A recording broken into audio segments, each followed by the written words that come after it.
So finally दोस्तों अभी हमारे पास एक फोन आया था पोको का और ये है पोको M3 मॉडल। और इसके अंदर प्रॉब्लम ये है कि ऑटो रिकवरी में जा रहा है। अब हमारे चैनल का काम क्या होता है कि हम ऐसे शॉर्ट ट्रिक का वीडियो बनाए जिसको आप देख करके तुरंत अपना प्रॉब्लम सॉल्व कर रहे हैं। और कॉमन जब प्रॉब्लम आती है ना, जैसे कुछ फोन में ऐसे कॉमन प्रॉब्लम होती है, आपको पता है कि ये प्रॉब्लम है तो इसका ये सोल्यूशन है और आप उसको तुरंत कर लेते हो। जैसे आपको पता होगा कि जिस भी फोन में रीस्टार्ट का प्रॉब्लम आता है तो सबसे पहले आप क्या करते हो, बटन चेक करोगे, बैटरी चेक करोगे। दो ही कॉमन चीजें होती हैं। और जिस फोन में बैटरी का प्रॉब्लम रहा उसमें सबसे पहले बैटरी का एक तरह से फ्यूज मान लो, उसको आप शॉर्ट कर देते हो, चाहे जो भी करते हो, तो आपको प्रॉब्लम सॉल्व हो जाता है। तो कहने का मतलब है कि एक शॉर्ट ट्रिक है जिसके जरिए आप सारा काम कर लेते हो। तो उसी तरीके से हर फोन की अपनी एक कॉमन प्रॉब्लम होती है। जैसे कि अगर आपके पास Redmi 9 पावर या फिर Poco M3 आता है तो इसके अंदर एक कॉमन प्रॉब्लम आती है कि आपका फोन रिकवरी में जाता है ऑटोमेटिक। और ऐसे कंडीशन में आप चाहो तो बैटरी चेंज करके देख लो, चाहो तो बटन चेंज करके देख लो, या फिर आप उसका सॉफ्टवेयर करके देख लो, प्रॉब्लम सॉल्व नहीं होता है। तो ऐसे में क्या करना है, कैसे करना है, सारी चीजों को समझेंगे एकदम आसान तरीके से। आपको एकदम शॉर्ट ट्रिक में बताऊंगा, आप तुरंत अपना प्रॉब्लम सॉल्व कर लोगे। हाँ, अगर उसके बाद भी अगर आपका प्रॉब्लम सॉल्व नहीं होता है तो आपको देखिए, आपके पास अगर फोन आया पोको M3 चाहे 9 पावर, तो आपको सबसे पहले क्या काम करना है, तुरंत फोन को खोल के पहले बटन से अलग करना है, फोन को, बोर्ड को ऊपर उठाना है, ये वाला, ये मदर बोर्ड को, इसको ऐसे ऊपर उठा के चेक करना है कि आपके फोन का कंडीशन क्या है, चालू हुआ कि नहीं हुआ। अगर उठाने के बाद चालू हो गया मतलब बटन चेंज कर दीजिए। अगर उसके बाद भी ऐसा हो रहा है तो इसका मतलब है कि आपको इस फोन के अंदर जो सोल्यूशन बताऊंगा वो करना है। और उसके बाद भी नहीं हुआ तब जाके आप उसको सॉफ्टवेयर कर सकते हो। तो पहले ये दो सोल्यूशन ट्राई कर लो आप। तो बटन चेंज करने से भी नहीं हुआ मेरा फोन, तो मैंने क्या किया, और ये कॉमन प्रॉब्लम है, 100% इससे आपका प्रॉब्लम सॉल्व हो जाएगा। तो चलिए समझते हैं हमने किया क्या। तो यहाँ पे अगर आप देखेंगे तो ये हमारा मदरबोर्ड है और इसका बटन यहाँ से कोई दिक्कत है नहीं, बटन का आपको पहले बता दिया, हमने चेक कर लिया है। तो फिलहाल दिक्कत इसके अंदर है। और इसके अंदर क्या है, यहाँ पे देखेंगे आप ध्यान से, तो यहाँ पे माइनस लिखा है, फिर यहाँ पे डाउन लिखा है, फिर अप लिखा है, फिर प्लस लिखा है। तो पहले सबसे पहले मैं आपको स्कीमेटिक दिखाता हूँ इसका। तो यहाँ पे देखिए आप स्कीमेटिक,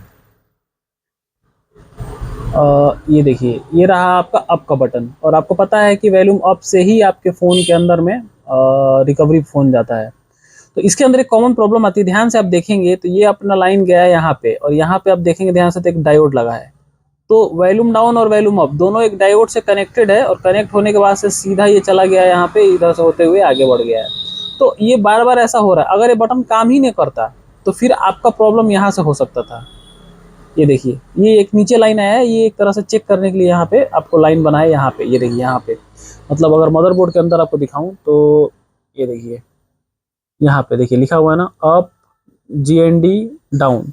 मतलब यहीं पे पूरा चेक करने के लिए टेस्टिंग बटन दिया रहता है। यहाँ से भी आप चाहो तो चेक कर सकते हो वैल्यू आ रहा है कि नहीं आ रहा है पावर बटन पे।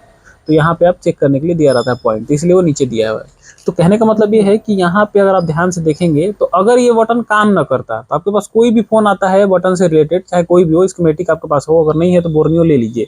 बटन से रिलेटेड प्रॉब्लम आ रहा था, आपको सिर्फ इसका चेक करना लाइन, क्योंकि कहीं ना कहीं यहाँ पे एक आपको कंपोनेंट दिख जाएगा जहां से ये ब्रेक रहता है।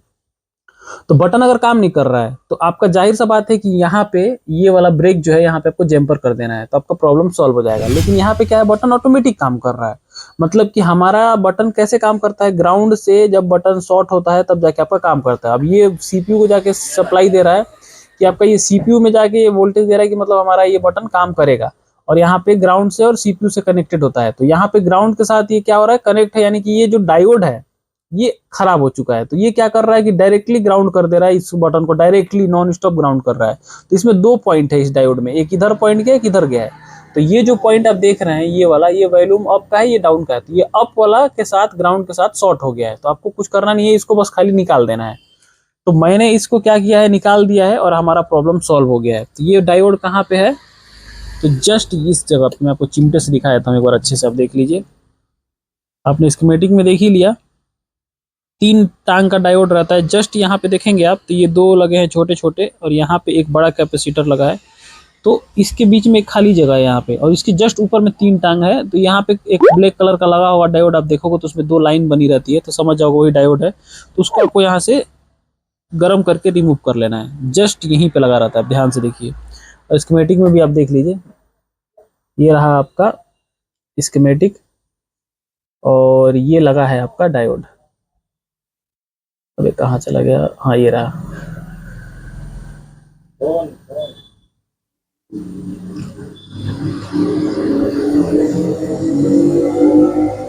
ये देखिए, और थोड़ा जूम कर देता हूँ। ये रहा आपका डायोड। जस्ट यहाँ पे दो कंपोनेंट लगा है। यहाँ पे आपको देखेंगे तो ये पावर का गया है, लाइन ही खाली है, यहाँ पे कुछ नहीं रहता है। यहाँ पे दो बड़े बड़े कैपेसिटर हैं, यहाँ पे एक आईसी लगा है, इसके ऊपर छोटा सा है, उस पर खाली जगह है, उस पर ये डायोड लगा है। तो इसको आपको निकाल देना है, आपका प्रॉब्लम सॉल्व हो जाएगा। बस इस वीडियो में इतना ही। अगर आपको वीडियो अच्छा लगा तो लाइक करिए, चैनल को सब्सक्राइब करिए। मिलेंगे किसी और वीडियो में, तब तक के लिए जय हिंद दोस्तों।